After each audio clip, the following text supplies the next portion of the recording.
We've gone through an era where we see kids who get bloody diarrhea, and we use this term colitis, and the gastro people like to use a lot of medicine, but a lot of people worry if you leave a bowel with ulcerative colitis in, it can be problems down the road. What kind of problems could you get from a bowel that's inflamed for years and years? Is there a chance of maybe something like cancer or something like that? Yeah, so now you're talking about one of the big forms of inflammatory bowel disease, ulcerative colitis. People get a little colitis sometimes from a virus or a bacteria and they get better. You're talking about a disease that doesn't go away, that's lifelong. And it involves the big or the little? It involves strictly the colon, the big bowel, called ulcerative colitis. And ulcerative colitis gives very severe bloody diarrhea with tremendous cramping.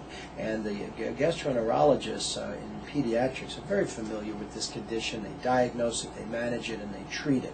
The reason you're asking me about it is partly because if lifelong left alone is a significant risk of colon cancer, which can be very hard to treat in ulcerative colitis. But also, sometimes the medicines just don't work. They cause toxic side effects, and they fail to cure the problem. And in those cases, those children can be very well served by reconstructive surgery. So basically, if you see an area that is where the inflammation is, you're just going to get rid of it. Is that correct? Well, again, you don't jump to operate on this. This disease is managed. But if you operate, you have to take out the colon. Now, traditionally, if you take out the colon, how would a person pass stool? So it meant sentencing these young people to a lifelong appliance or stoma. That was fine. They got off their toxic medicines, they got rid of their cancer risk, but they had to deal with the self-image of living with an appliance. The modern era, the last 30 years, colorectal surgeons and a few pediatric surgeons have become expert in reconstructive surgery.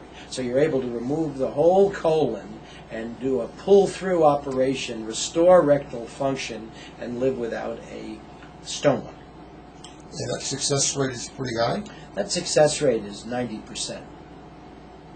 Is there such a thing where you can only have a small area involved, not the whole area? Ulcerative colitis is a disease of the whole colon. Sometimes it largely affects the left side, meaning the end, the sigmoid, the rectum, but the operation is going to require removal of the whole colon because that whole colon is at risk. And once you remove it, that risk of cancer is there no more. Essentially eliminated.